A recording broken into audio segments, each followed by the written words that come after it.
Hi guys, I'm Marvelman901 and I'm gonna continue the annual week of week 13. So I'm gonna do some Spider-Man annuals this time. So I'm gonna start off with Amazing Spider-Man Annual 28 with the story called Mortal Past. So it features Carnage while he is being transferred from Ravencroft to another facility. So basically Spider-Man just kind of tags along just to keep track, and Carnage managed to break out, of course. Carnage is pretty brutal and he basically tricks Spider-Man using people who he killed.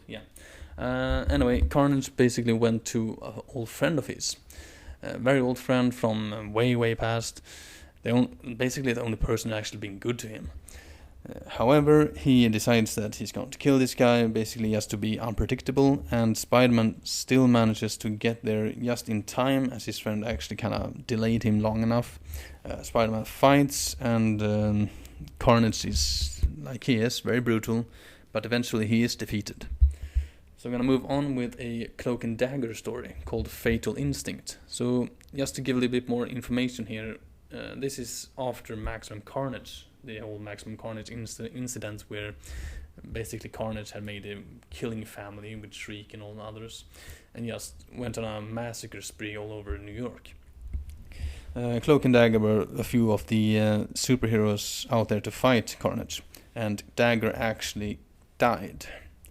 She, however, did come back, and this still kind of scarred Cloak very much though, which we can see in this story as they fight some drug pushers or whatever, and basically Cloak kind of tries to save her several times, but it kind of messes up the whole dynamic of the fight.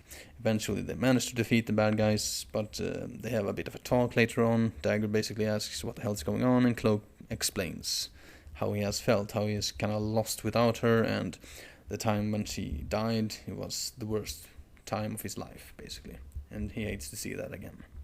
So we're going to move on now with a guy called Joe Smith. So this story is called Mr. Smith Goes to Town. Now basically this Joe guy is a very small time character who has been introduced in early Amazing Spider-Man issues, and it's also been in Captain America, I believe, once. He kind of has a bit of a power thing going on when he gets kind of beaten, I think, or kind of distressed in some manner.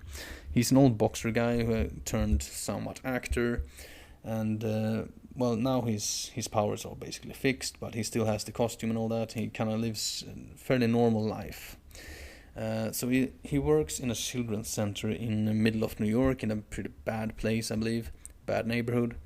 Apparently there had been a robbery in the children's center, a lot of things stolen and broken, and he basically has enough, so he grabs his suit and tries to clean up the neighborhood. However, he doesn't have any powers, and there are many of them. He's beaten fairly badly, but the neighborhood guys basically turn up and help him, so he kind of saves the day still. The last story of this issue is called No Son of Mine, and this is actually a Rhino story. So you might know the Spider-Man villain Rhino, yeah. Basically, his mother and niece live in New York, and they had a break-in. Basically, a lot of stuff broken and stolen, and especially his niece's necklace, which he loved. She's broken-hearted about this, so he decides to go out to find this. He's kind of brutal with his manner, as he always is. He eventually gets the necklace and some money from the guy as well. And he brings the necklace to his niece. She's very happy, of course, overjoyed. And his mother, finding out that he had basically robbed someone for the money, she kind of throws him out and just kind of disowns him. So we're going to move on with Spectacular Spider-Man Annual 14. Now the main story here is centered a lot about Green Goblin, and it's called Cycles and Circles. So basically this is after Harry Osborn had died, sometime after, of course, and Peter can't get himself into talking to Liz Allen and Normie Osborn, who of course is Harry's son. And he basically just wanders around, so stuck in his thoughts. He eventually arrives at an Osborn Industries plant, finds the Green Goblin hideout inside, and actually finds a movie that Harry Osborn had made about his father. So he kind of turns it on, and some kind of mind probe things come out of the wall to attack him, places itself into his head, and basically makes him see the movie, feel the movie, and just live the movie, basically. So he gets a lot of sympathetic feelings for Norman Osborn as he sees how Norman Osborn, when he was young, being beaten and abused by his father, and he kind of uses this whole incident into his own life, basically. When Harry is a young boy, he kind of treats him the same way, beats him, and of course apologizes later on. He's very broken up about it and all that. And we can see the pattern moving on to Harry Osborn as well. So we kind of, while this is happening, Spider-Man is kind of trying to get away from the whole thing. He causes some kind of electric overload in the building explodes, fire breaks out, moves to the other buildings surrounding it. And now Spider-Man has these images in his head and tries to save people at the same time. It's very difficult, very confusing. Eventually, though, he manages to save some small child and whatnot, and the images eventually fades away. So he decides to see Liz and Normie, kind of tries to bond with that family again. I guess he feels very guilty, which is understandable, but still. So I'm gonna move on with that next story of that issue. It's actually a Foreigner story. It's called Back to Basics. So previously he had basically stolen a solar conversion technology from Justin Hammer to enhance himself or whatever. Spider-Man had defeated him, and this is earlier on, of course, and now Justin Hammer has basically taken over the Foreigner's organization. The Foreigner, of course, is not happy about this, and Justin Hammer has sent several assassins after him. So basically, the Foreigner comes to a certain kind of network place, network, what do you call it? Basically, place, yeah, base, I guess. Anyway, he is attacked by some assassins, while Justin Hammer basically tells him that you have some time now to just to do what you're gonna do here, and you can get your corporation back. If you don't do this, however, it will explode and you will fail once and for all, basically. So Foreigner fights these guys, defeats them, and he does a bit of a trick on Justin Hammer. The trick is actually that instead of the explosion happening there, the explosion goes to all the network connections that is connected to Justin Hammer's network, basically. Even to his own original computer, which blows up in front of Justin Hammer, hurting him. So it's a bit of a kind of revenge thing, I guess. Of course, Hammer is pissed off, and we probably will see this in some future issues. Moving on now with a Shroud story. It's called Shadows That Lead Home. So the Shroud goes home to New York, goes to his parents' graves, kind of misses them incredibly, of course. He still kind of tries to run away from his past, becomes this Shroud character that he is, and basically it's a bit of a different persona for him, I guess, a way for him to escape it all. Eventually, though, he realizes that he needs to come back home to New York, so he decides to move from Los Angeles, of course, to New York instead. Moving on with Web of Spider-Man Annual 10. So the first story here, the main story, is centered around Shriek.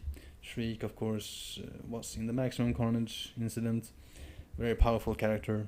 Its first part, the first story here is called Shriek, Rattle and Roll.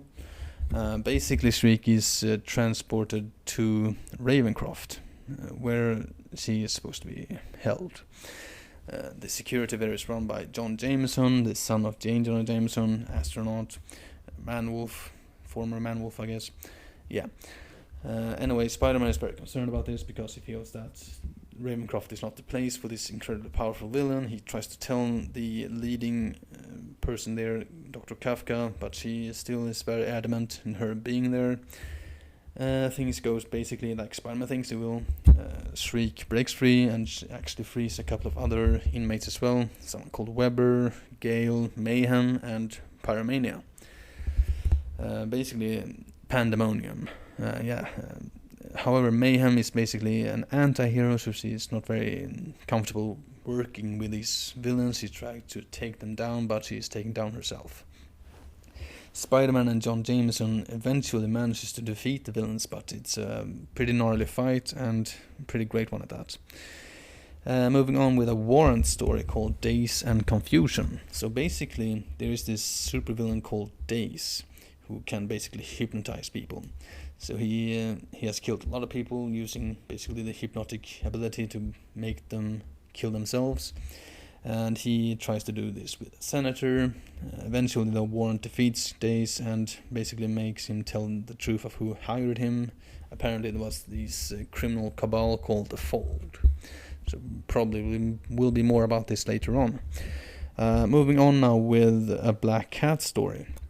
It's called Tabula Rasa, and it's basically about it's basically a prequel to her own limited series later on in that year. Pretty much Black Fox, this old thief guy, basically breaks into her apartment to find some stolen necklace that she hasn't returned, and she chases him around the city and eventually loses him. So basically, this is about her realizing that she needs to have a clean slate at Tabula Rasa. Moving on with next story, it's a Prowler story called The Power of Resistance. So basically, Prowler prowls about the city. He has finally found out who it is that has been doing a lot of truck hijackings. Apparently, there was the worst gang of New York called Broken Skulls. So he confronts them, fights them. He is taken captive, however, and taken to them to the leader called the Resister. Apparently, some former AIM agent or scientist or whatever. So basically, Prowler just gets free and defeats the Resister. Gonna move on with the last issue for today. This is Spider-Man and Spider-Man 2099 Annual Issue 1. First part here is called Leap of Faith. So basically this guy, a normal guy called Kenny. He is a Thorite, a Thor worshipper, but when Thor is defeated, he kind of becomes a Spiderite.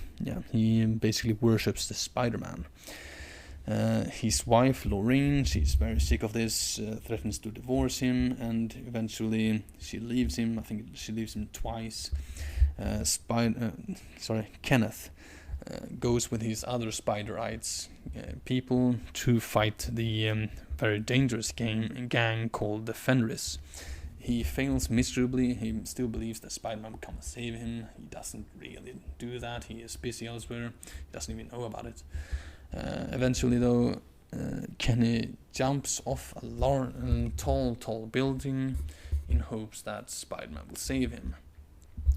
The second part of this story is called Faith Healer, and it's continuing the previous story, where Lorraine is inside a church, basically begging for help, and this guy called Net Prophet teleports in. He's basically a messiah of sorts.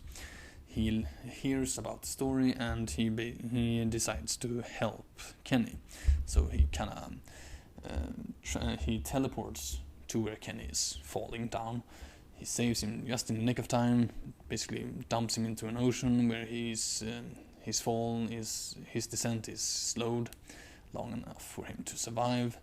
And then he kind of tells him off that he should stop worshipping others. He should start believing in himself. So that is that story, and the second story of this issue is called Deep Cover. So basically, Alchemax found a old Soviet submarine underneath the ocean, and Tyler Stone, the chief, the boss of Alchemax or whatever, he had basically brought Miguel O'Hara, Spider-Man, to research the place. He's one of his best researchers, so of course he has to be there. While Miguel basically checks out the registry and translates some stuff, he realizes that this place actually has some kind of super soldier guys from the Soviets. While he figures this out, he realizes that, of course, these Alchemax guys are going to release this guy and hell will break loose. So he decides to basically tries to stop them. He changes into Spider-Man just in case. And of course, he is too late, as Alchemax being Alchemax, they release Chernobyl, which this bad guy's name is. And well, it basically he basically believes that he's in the Cold War and these are Americans. He recognizes their accent and the language, so he decides to fight them. Spider-Man jumps in, fights that guy, trying to convince him that we're far into the future. There is no longer a Cold War. It's all basically just peace. At least here, he isn't in a war anymore. The fight kind of takes on into the city. Of course, Spider-Man is afraid that people will get hurt. He tries desperately to convince this guy. Eventually, he does, but he does happen to manage to break some of the exosuit that Chernobyl is wearing, which causes a sort of system overload, which is basically a big self-destruct thing. Chernobyl realizes that, probably Spider-Man guy is actually right about this, so he decides to basically fly away to save everyone from the explosion. So that is that, and I hope you have enjoyed. Please do subscribe if you do, and of course all of this is Marvel's property, or their stories, the creative team stories. I'm basically just a messenger. I tell the stories. So thank you all for listening. I hope you have enjoyed, and more annuals coming up.